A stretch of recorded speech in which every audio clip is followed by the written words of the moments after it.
Welcome to the Gay Buddhist Forum, where teachers from all schools of Buddhism offer their perspectives on the Dharma and its application in modern times, especially for LGBTQI audiences. These talks are offered freely to the world and made possible by appreciative listeners. If you would like to support our efforts to share the Dharma with underserved audiences, please visit gaybuddhist.org. There you can donate, find a list of upcoming speakers, or enjoy many hundreds of these recorded talks dating back to 1996.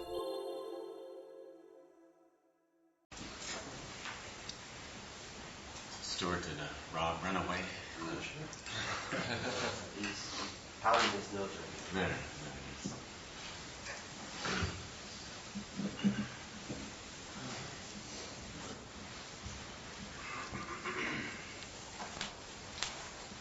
Well, good morning and welcome again to the Gay Buddhist Fellowship. We use this opportunity to introduce ourselves to each other. My name is Howard. Larry. Darren. T.R. Paul. Umeboshi. Justin. George. Scott. Louis. Todd. Nicholas. Tim. Schmidt. Michael. Randy. Carl. Greg. David. Clint. Lee. Peter. Arthur. Bob. Seth. Lucas. Mike. We also ask if Don. if this is the first time for anyone sitting at GBF this morning. Very welcome to you. Feel free to talk to any members of the Sangha about our life and spirit together. Also, my privilege to introduce my friend Dennis. We're saying names. Also, first time to GBF.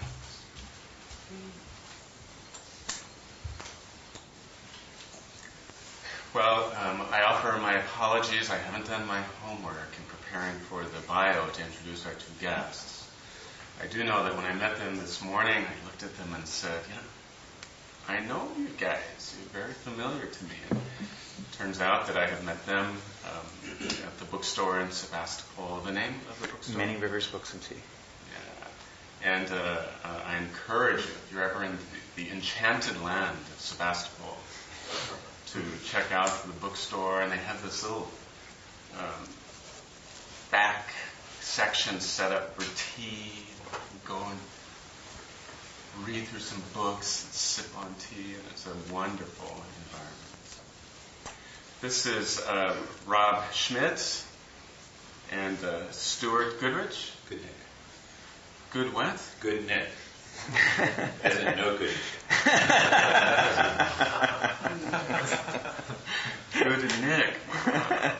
From the Tayu Meditation Center in Sebastapol, and thought you might give us a little bio of yourselves. Welcome. Good morning. Good morning. I will give a little brief history of Tayu and my own participation. Stuart can speak to his own. Of course, Tayu Meditation Center was founded in 1976 by a guy named Robert Daniel Ennis. And he was a gay man and had been studying with teachers mostly in the Fourth Way, not exclusively, but mostly in the Fourth Way tradition. That's the tradition brought to the West by a man named George Gurdjieff early in the 20th century. And when he went out on his own to hang up his own shingle, as it were, he set up Tayu Meditation Center, originally having the specific outreach to gay people in particular. So for the first 10 or 11 years of the existence of Tayu Meditation Center, that was what we were doing. I came along in 1977, a little over a year after the organization was founded, and have been involved since then. We published a book. Robert and I co-authored a book. It was basically based on the journal of my first 6 or 8 months studying Tayu, doing Tayu practice, interspersed with talks that Robert gave. And so that book was called God is Gay,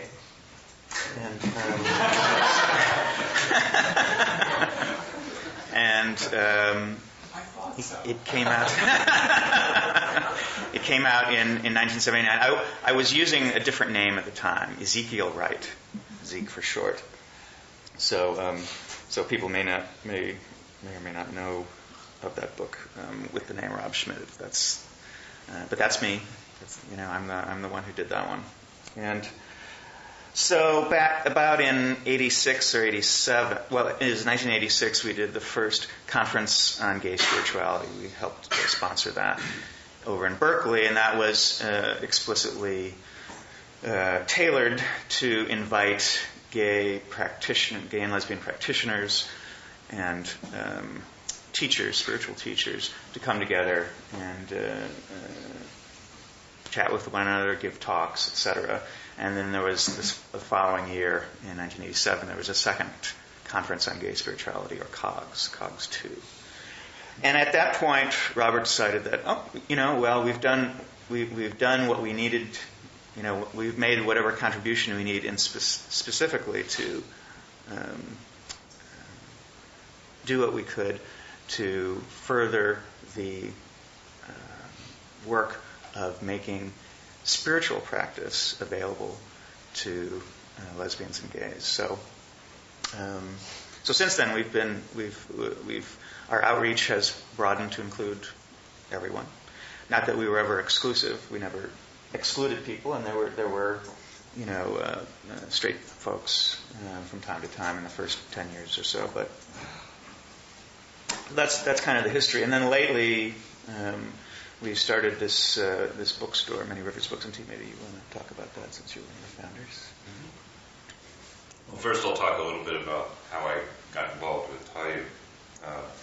I had been not involved in any particular spiritual tradition, but had read a lot of books, and like many of us, had ideas and aspirations, but also found that I was in college and did a couple of years in graduate school, was finding that my life wasn't kind of coming together. I wasn't finding something that was satisfying for me.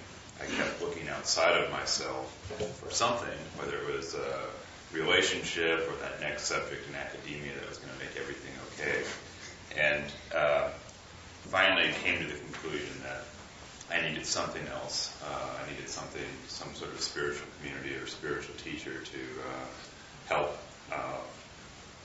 solve that kind of void in my life. And through a process of going through lots of different places, I connected with Tayu Meditation Center, which at that time did have a specific outreach for gay people, and that was in 1985. And I attended some workshops that Tayu was hosting.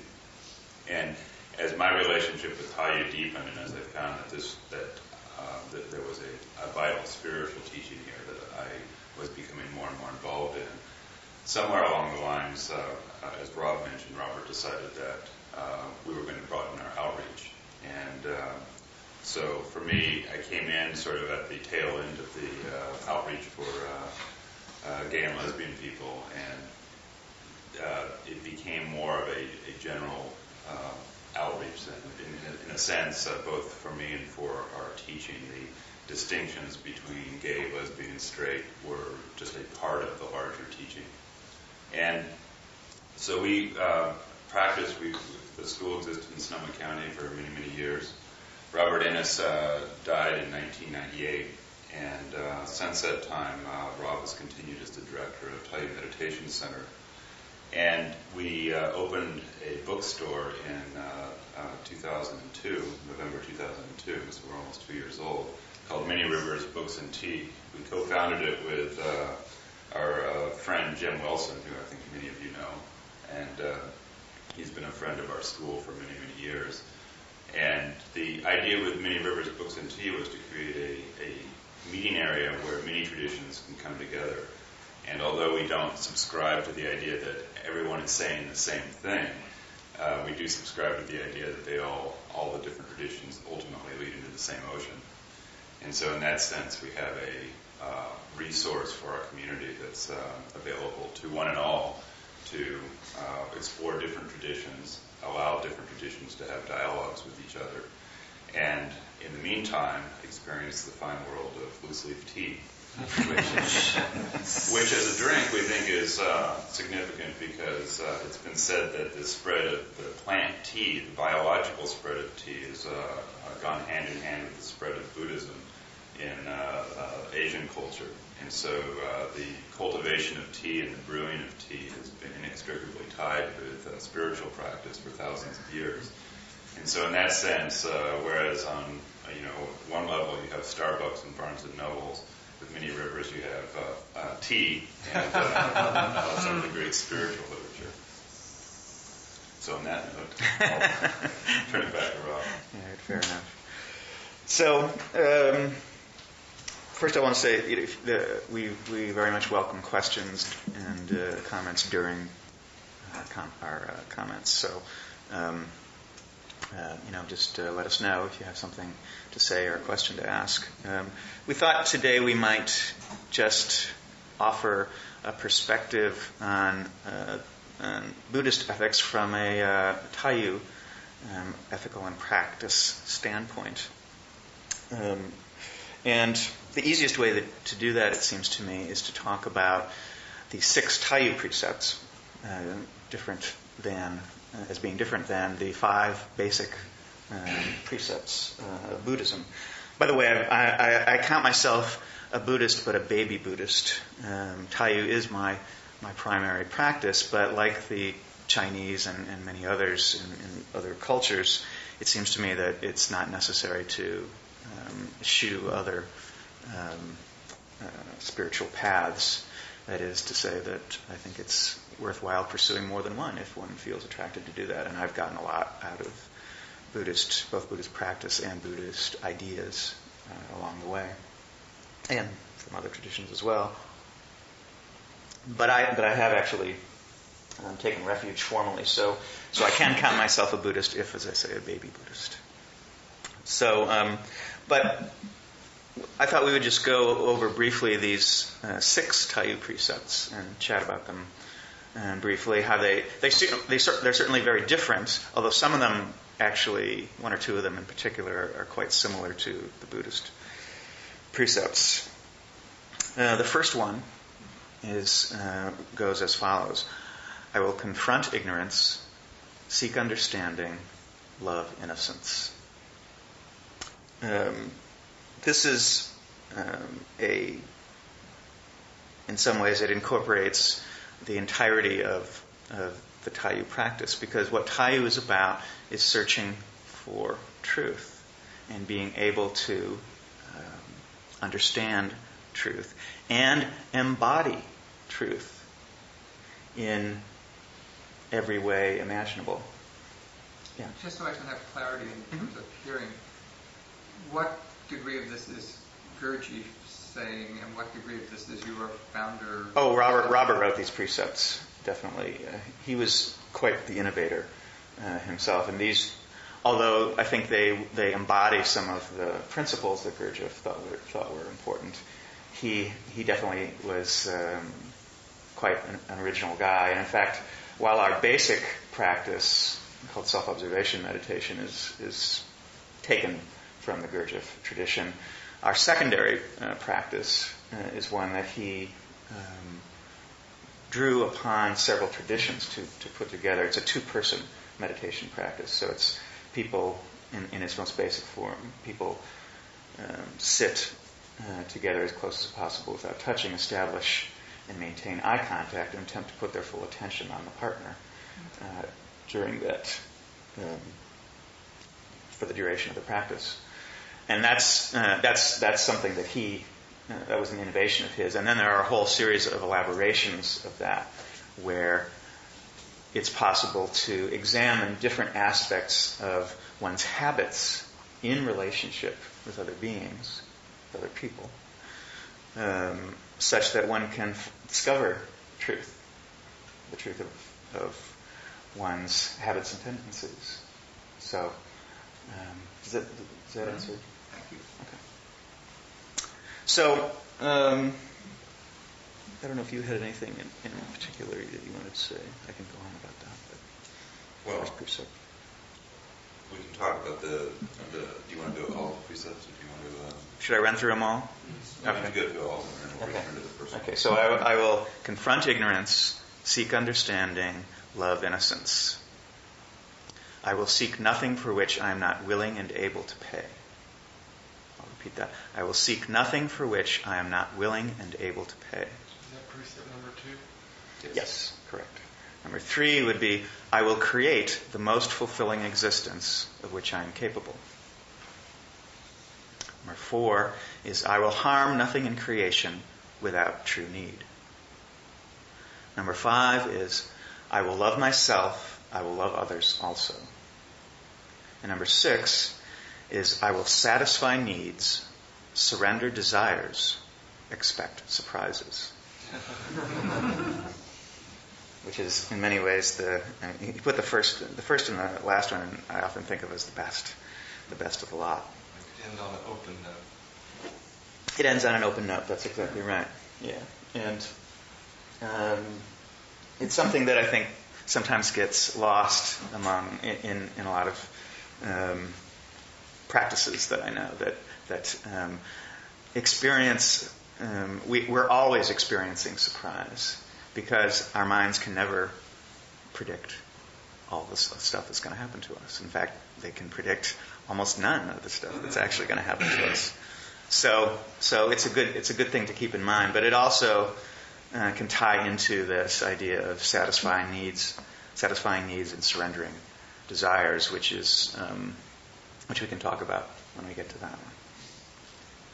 So, did you want to say something about number 1? Then? Sure. So the idea of confronting ignorance, seeking understanding, and loving innocence is a very important idea in our practice, and there's a common thread of that notion in a lot of different traditions. And I wanted to speak just briefly about what we understand to mean by confronting ignorance, because confronting ignorance is a challenging prospect, because if it's ignorance, you don't know what you're confronting. You don't know how to get there. And so we certainly don't mean by that confronting our ideas of ignorance. And we don't really mean that we have a notion of slaying the ego, as in that some traditions have, where you're doing battle with parts of oneself. Really what we mean by confronting ignorance is being present to that which is arising in ourselves, being present to the habits that arise. And the practice that we engage in, the kind of the fundamental practice for Tayu is, as Rob mentioned, self-observation.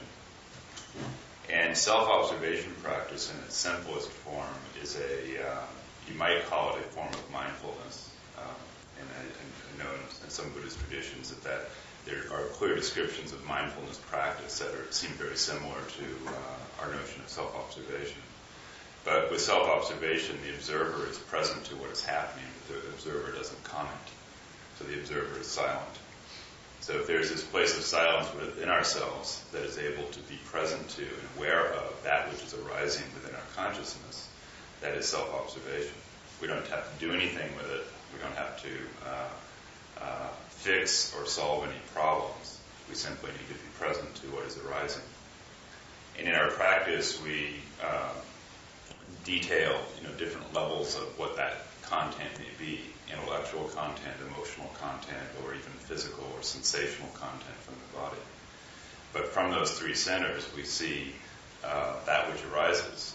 And the seeking understanding ultimately is by being present to habit patterns that are arising in ourselves, then a clarity or a spaciousness can arise that allows us to see from a very different perspective the mechanical operation of habit patterns that we have. And that's one of the goals of self-observation is to allow a spacious kind of understanding in which we can become aware of the mechanical functioning of the body, or of the body-mind mechanism, I should say.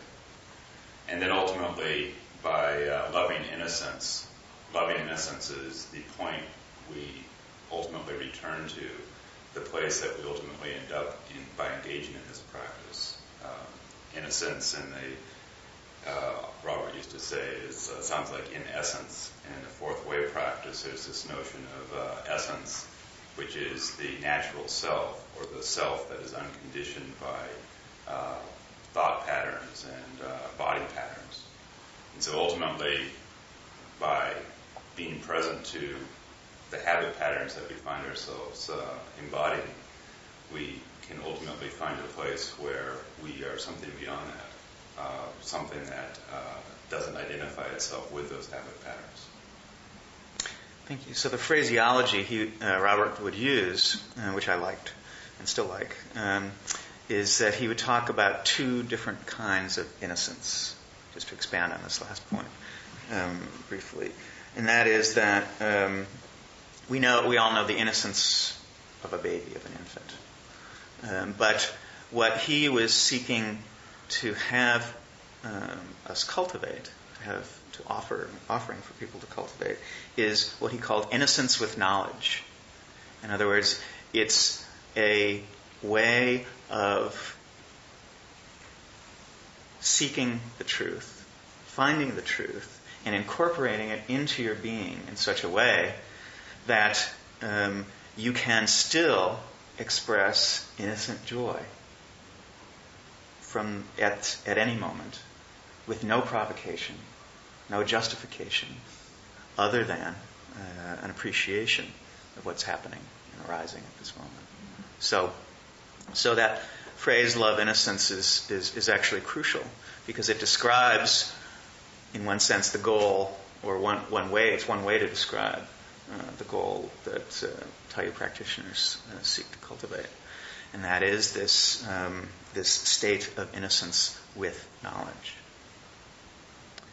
So before we move on to the next precept, I wanted to touch on one of the more operational aspects of confronting ignorance.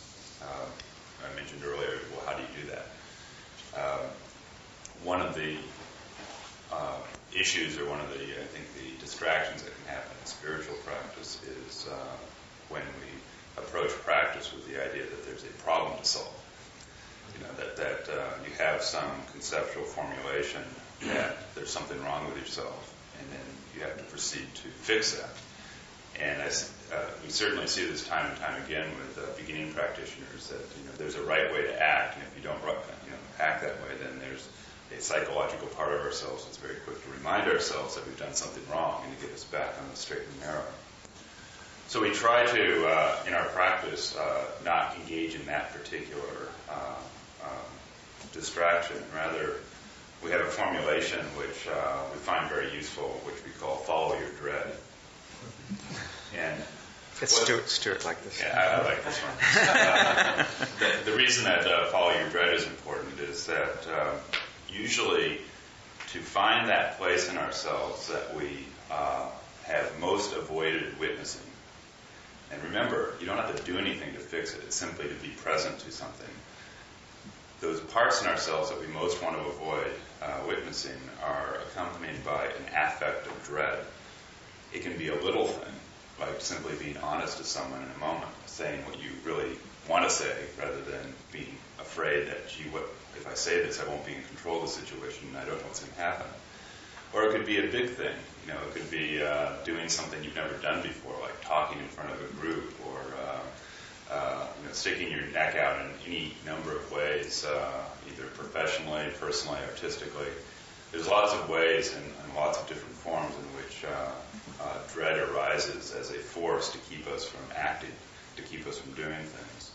And so by following your dread, what we would try to learn to do is to become sensitive, use that dread as a barometer.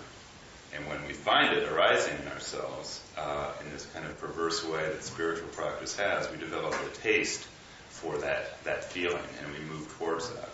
So the things we dread most, and I don't mean dread in the sense of like skydiving or something like that. I mean dread more in the sense of the fear we have of being honest with another person. So when we sense that dread, we move towards it. We put ourselves into the situations that will call that up most fully, and then simply be present to it. We don't have to change anything. By doing this in this way, we sort of work around the what we call the android or the mechanical mind's tricks about controlling spiritual practice. Because I can assure you, when you enter into dread, the stress that the android is subject to is so high that it tends to shut down. And so it's a sure way to work around the mind's very clever ways of controlling practice by going in the exact direction that it wants to move in least. Yes? Like confronting your dread, do you actually putting yourself in situations where you're acting out the thing that you dread so that you can be right in the middle of it? I mean, like, in the classic example, since you deal with being somebody who's heavily closeted, actually coming out to family and friends and coworkers in order to get that dread out. Yeah, that's a great example, and I want to be careful of language here. You mentioned confronting dread, and the term I used was follow dread. We're confronting ignorance, we're following our dread. In that is one way. Now things naturally occur at their own pace, so people will tend to self-regulate, but when that sort of event, like coming out in a situation, makes sense. That's a great example of following your dread. And all of us who have experienced that sort of thing, you have a great example of what following your dread can do, because moving in that direction, moving through that dread and being present to it tends to illuminate deep aspects of ourselves and also free us and free a great deal of energy. And when that energy is freed up, it becomes available for awareness. Yes? I was wondering, who's the we that you're talking about? You're assuming a kind of we, like, just you? Tayu practitioners. Sort of, what's the group like, and how much, and what kind of support, or how do you work together? Let's say somebody's dealing with an issue. Do they talk to somebody or have a mentor or a teacher or somebody that helps them through these kind of incidents? Go ahead. Well, we have a number of ways of providing support. We have study groups that we do on a regular basis. We have workshops that we do. We have one-on-one meetings with senior students and teachers. And so there are various outlets for people who are engaged in this kind of practice to check in and to be offered different perspectives on how to approach some of these different kinds of issues. And so there is support in the community for that kind of engagement. We don't just sort of throw people off onto their own with this kind of practice. It's important to have a touchstone. But it is also the case that we're not a monistic community in the sense that the real drama of practice is lived in the ordinary life. And we operate on the assumption and what we've observed that once one sets the intention to practice in this way, the universe begins to conform itself in response to that intention, and the experiences that one has become more fine-tuned to those experiences that one needs to work on the next step for oneself. So we do have a sense of trust in the universe, and a trust that when we put ourselves out in this way, the universe isn't going to overload us with intensity beyond our ability to handle it. But in fact, what we find is that, like any good practice, the intensity is generally just beyond our comfort zone, but not so far that it overwhelms us.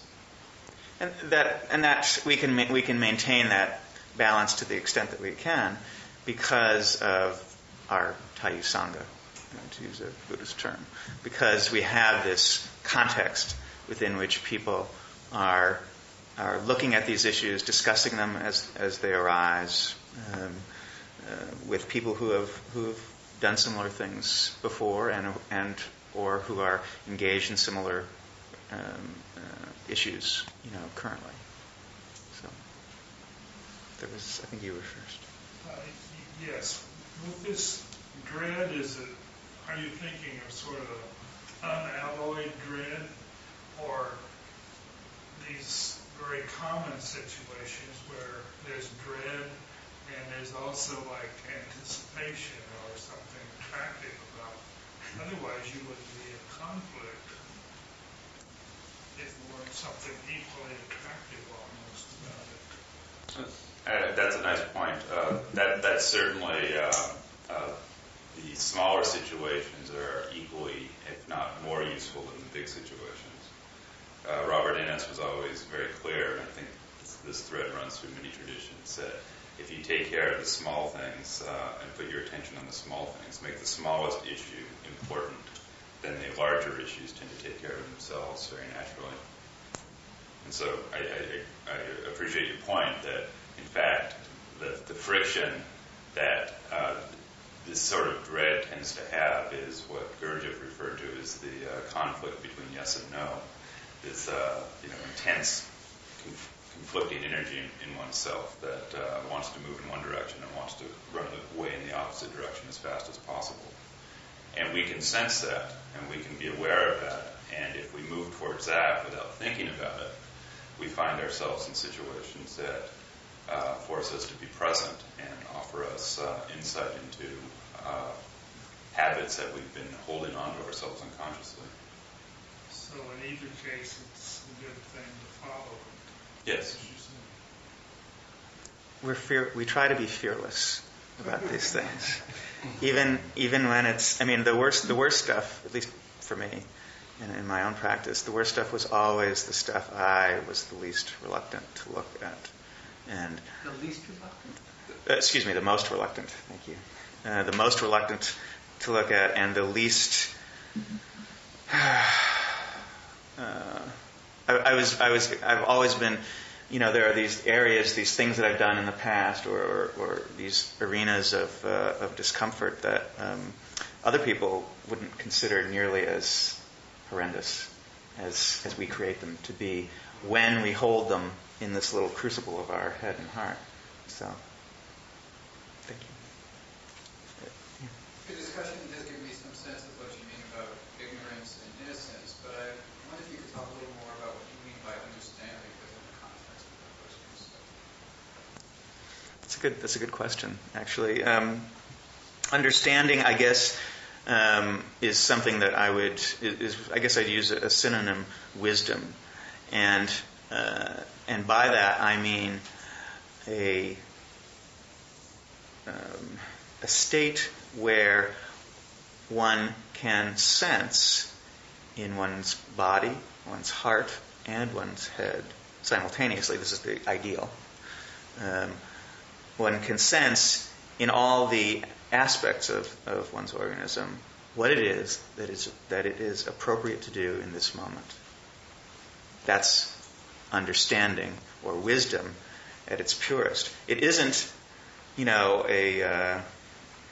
I can recall, Sutta 10 of the Digha Nikaya or something like that, and I can expound learnedly on that without having to refer to the book. It's not book learning. It's not only emotional clarity, but it incorporates emotional clarity. It's not just the body being open and undefended and fluid in life, but it incorporates that as well. So seeking understanding is something that incorporates all these aspects of who we are as beings. The reason, just parenthetically here, the reason that Gurdjieff called his approach the fourth way is because his analysis was that most spiritual schools or organizations, whatever you want to call them, tend to have a focus on one of the three centers of the human organism as he defined them, that is, the body, the heart, and the mind. So, for instance, Bhakti Yoga would be the heart. Raja Yoga would be the head or the intellect. And Hatha Yoga would be the body.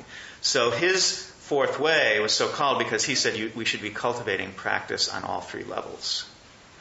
Thus, if you take that understanding and plug it into the word understanding, that's essentially what we're talking about. So it sounds as if understanding is really a consistency between self-awareness and what you there's an absence of conflict internally.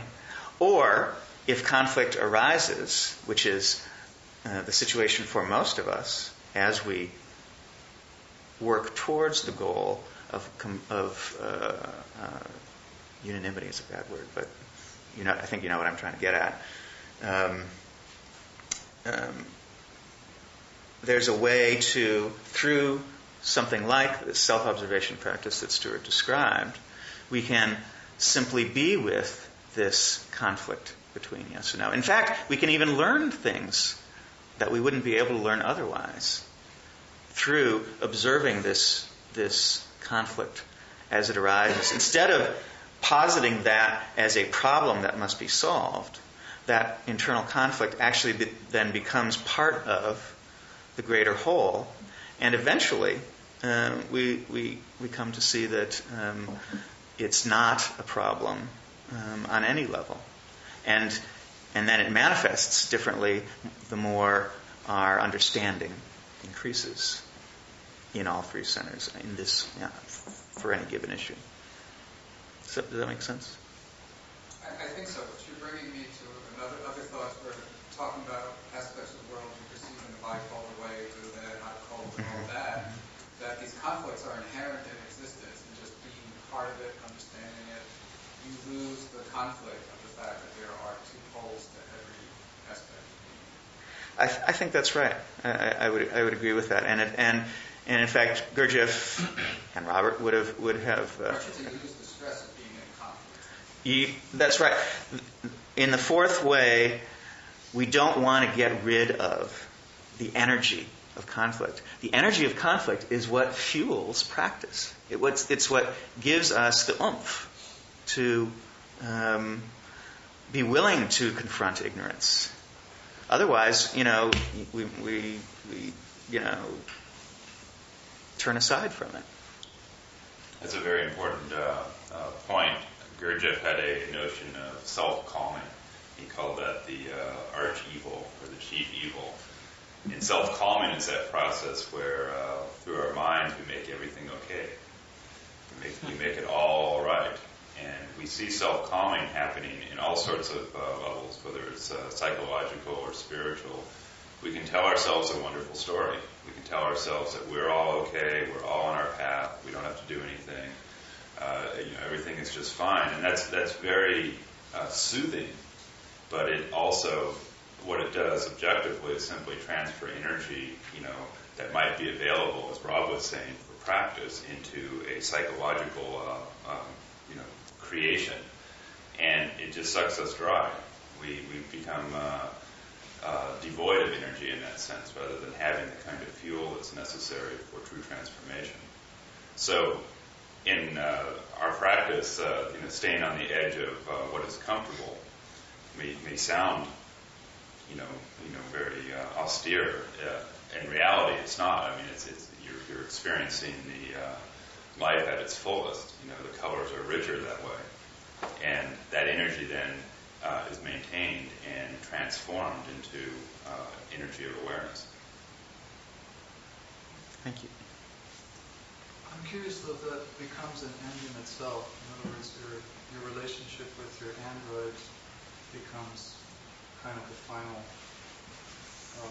stalemate. My question, I guess, is there an overarching kind of universal worldview that motivates you beyond this or through this, or is this always going to be the eternal concept? The first part of the question, in terms of a stalemate, that's definitely not the idea.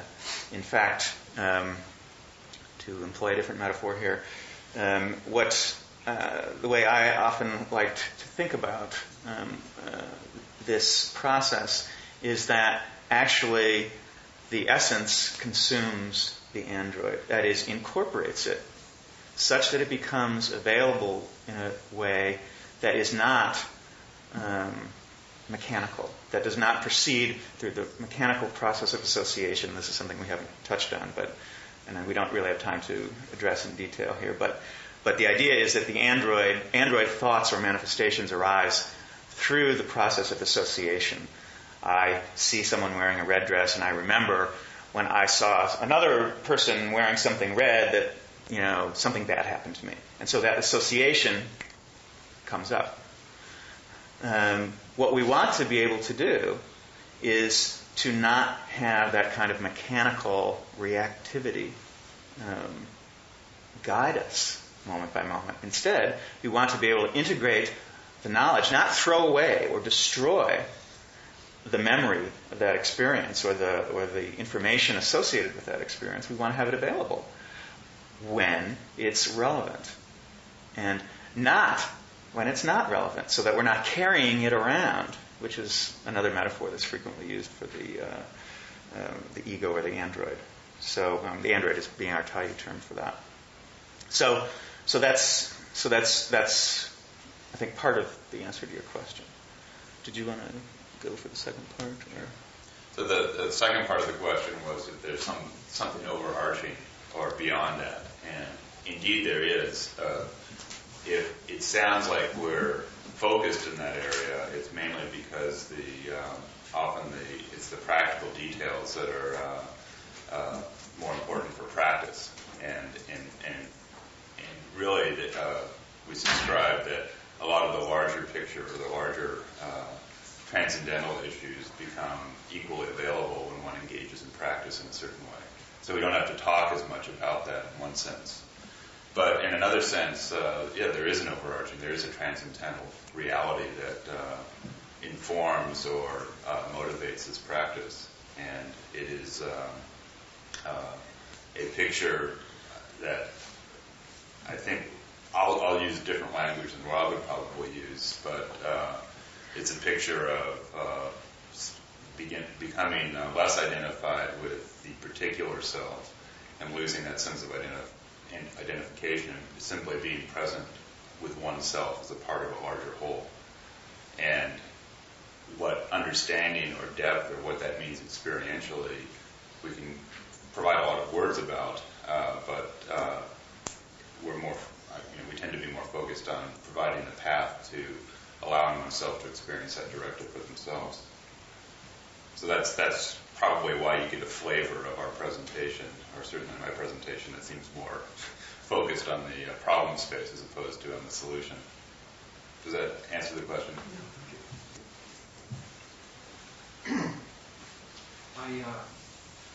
In terms of the energy within your group, do you? It has some expression in the bookstore, taking it outside of your group into the world. Is that one way of looking at that? Absolutely. The bookstore is there's a key principle that Gurdjieff used, and that is the idea that human beings only really learn in terms of the understanding that we were talking about earlier, understanding or wisdom. Human beings really learn or can become wise through demonstration. That is, something that is not just words, but that incorporates the principle that it means to embody. And so the bookstore is a demonstration that, in fact, we have all these books about all these different spiritual traditions because we actually happen to think that it's helpful for people to investigate different spiritual traditions. Do you have any other ways that you reach out and engage in the world beyond your... Well, at times we've done different things. Back in the late 80s, we actually did some stage performances of a play that I wrote, along with a bunch of Sufi stories and other spiritual stories from various different traditions. That one has not been happening for a while, but that was certainly a lot of fun. And so it varies, I guess I would say, from time to time. I mean, we have a sort of a bedrock of having meditation study groups meeting on an ongoing basis. Some of them being open to to drop in sort of thing, or others that are more or less directed to people who are already, practitioners with some experience. So, I guess, can you think of anything else? That's pretty much. We've had a newsletter. We have a website. We have a website. We have a newsletter that we sometimes put out less frequently now that we open a bookstore. Yeah, well, that's because I haven't had the time to do it. So you don't particularly get involved in social issues? Oh, I see what you're saying. No, in fact, we in some ways, I'd say we try to maintain absolute, in terms of the Tayu Meditation Center, which is incorporated as a nonprofit church corporation in California. We try to maintain a neutrality with regard to, say, politics. Although I might have my own opinions, and certainly do have my own opinions about that. I'm very clearly aware that some people who might get something beneficial from our practice could be, could find my opinions about politics an obstacle to their learning something. So on that level, I think that we refrain from that. It's a dread. Well, no, it's more like better to do what we do best. And I can go out and do things, and I do go out and do things on my own, but not as a representative of Tayu Meditation Center. So I hope that answers the question. We have about 5 more minutes. 5 How do you minutes. want to manage that? Thank you. I appreciate it. It's www. Why don't we just the river, the many rivers, www.manyriversbooks, all one word, .com is the one. So MANYRIVERSBOOKS.com.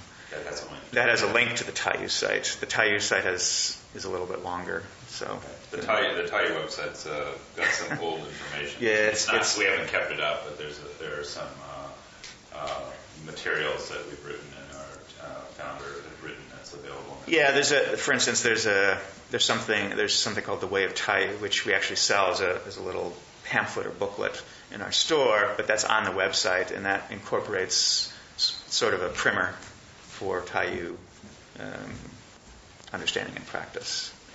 And there are other things like that. There's something called a self-study course. We have had from time to time people running groups in different areas as far away as England and Mexico, and so there are ways for people to do Tayu practice outside this area.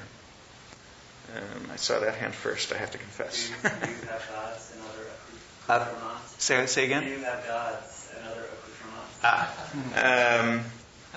I guess my own view personally is that I take a very Buddhist view. I don't deny that there are beings. In fact, I suspect that there are beings. I think there's some evidence that there are beings at different levels of power and whatever. But they too are subject to the same laws that the rest of us are. So I guess that would be the answer to that. I think you were. In terms of, thank you, it's been very interesting. Is there anything in San Francisco that relates to it? We do a study group once a week on Wednesday evenings at 7:30 on Webster between Fell and Oak is the location. It's just in someone's apartment. So if you're interested in that afterwards, I'll just take your number and you can make sure you get directions or an email address or something. Yeah. Yeah, anybody, if you want to contact us, it's probably at this point easiest through the store.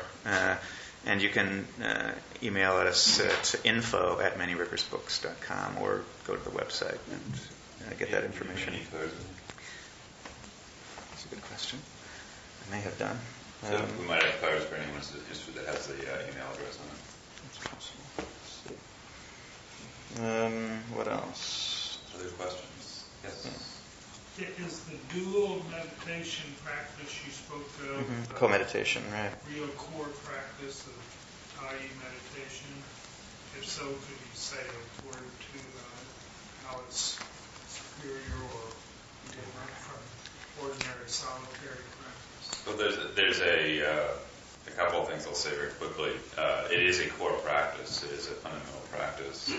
One perspective that Robert Innes had on it that I always found useful was that meditation practices have a cultural element to them. They evolve in certain cultural contexts.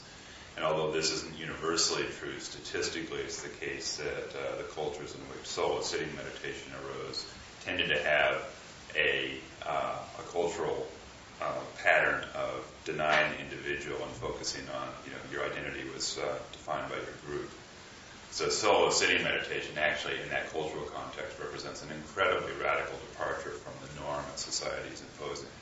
In the West, however, we're all trained to be individualists, and our heroes are the people who break with tradition.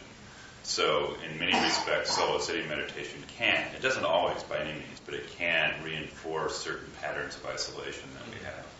And so co-meditation is a radical shift in the sense that imagine putting attention on another person. Imagine putting full attention on another person. Without having an agenda associated with that. That's rare. Yeah, and that's radical, and that causes a corresponding radical shift in the organism. It calls up all sorts of wonderful things that we can observe, but also is a gateway to a very different kind of way of being with other people that we tend not to have access to in this culture.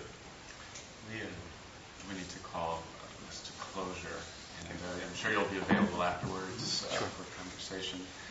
We're going to move into a place of announcements and some Sangha business, but then I would ask you to offer a blessing for us as we gather together. You can contemplate that together. Announcement time. 2 quick announcements. Next week will be a little deviation from our standard format. It's going to be very interesting. Carol Newhouse, who's been a concurrent speaker, she represents maybe it's just a lesbian sangha. Berkeley Lesbian Sangha. Anyway, she and other members of her sangha are going to be here next week, and we're going to engage in both members from her sangha talking about her sangha and members from our sangha talking about our sangha, and then break it up into interactions and talks among each other. So it's going to be something of a deviation, but I think it should be very interesting. And second, Girls Night Out. What's that? Girls Night Out. Girls and boys. And it wasn't in the newsletter, but I'll repeat. Kai Matsuda is hosting the Thanksgiving potluck for GBF, and when we get closer to Thanksgiving, we will have flyers out and give it over to kids. Thank you. I'm helping organize a conference that's happening next Saturday. It's for mental health professionals, but it's on queer sexuality, and it's tying in different issues around mental health and sexuality and queer theory and postmodernism. If anyone's in the mental health profession and is interested, you can talk to me afterwards and give you information. Your name again is? Jim Fishman. Jim. As I mentioned last week, I have not gotten any response for a very long time to either the request for books or for the request for help in working with prisoners. And the time is coming when I don't think I'm going to be able to continue this, and the need is increasing. I should continue at the level which I've been doing. So I would like to ask if I could meet with a couple of guys here that said they would help. I have ideas in ways in which this could be done as a group rather than by me, which is what did happen. Because I took it over and kept it apart. So I would like, I think it's an important thing that we do, and I'd like to meet, we could talk afterwards about how we could do it. I think the best way would be for us to set up a little meeting, maybe after our Sangha meetings, just so I could show people and give them a sense of what it's like, because I also like ideas on how could it be divided, what parts of it could other people do. Wonderful. So you're interested. I'm really saying, but there's been no, you see, I really am being concerned because I don't get books. Not that, it just doesn't happen. I don't mean that, I'm not opening to criticism. maybe people don't read no books, they ain't got one to give away. That's hard to imagine. So you're interested in doing some strategies with people who are interested will be helpful in and helping carry that help out. me keep this, or to also to think about what might happen when perhaps I might be moving. Not thinking. So to meet with Don afterwards out in It was just to meet now to organize another meeting. Great. Okay. Thank you for that. Any other announcements? Our host? Cass was the host today, but he had to leave early. But he brought some goodies for people who haven't been here before. We kind of congregate outside afterwards. There's hot water for tea. We ask that you wash your cup if you do have a cup of tea. Put it in the rack by the sink. Sometimes people congregate and go out for brunch afterwards, just sort of look to see that happens. Importantly, we have the expenses, rent, newsletter, and there's a Donna Ball. We suggest a donation of $5 if you're able, more if you can, less is okay. I'm reading something else, I can't think what it is. Wash your teacup. Don't be thrown on the floor. Don't feed the mice here. Don't feed the mice. Leave no crumb. Leave no crumb behind. And if you're interested in receiving our newsletter, you can leave us your email address. Any other announcements? I'd like to say I got some very interesting responses from prisoners in response to David's long article. I just wanted to hear that. They really, to some guys who are serious in their practice, they really responded to that. If I can find those letters. Cultivating and flowering is happening, it's obvious. Let's stand then and take one another's hand.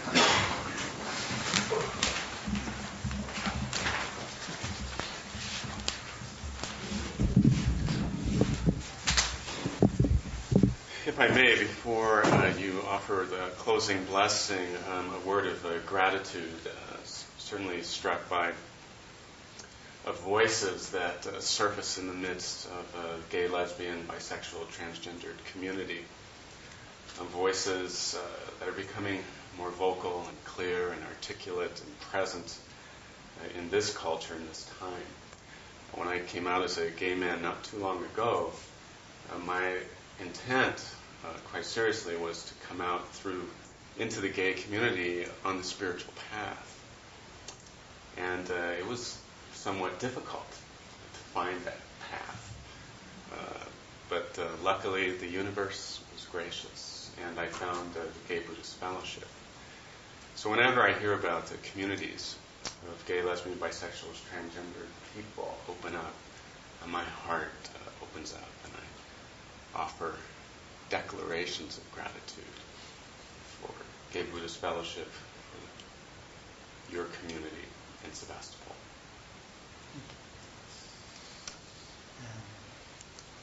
May all of us here in this room and all people to whom we are connected and the entirety of the universe grow and prosper in practice.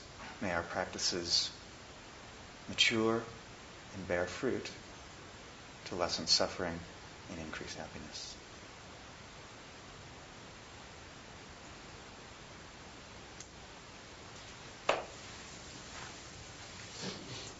Be well. Yeah, thank you. Wonderful. Wow, what is it? It's funny.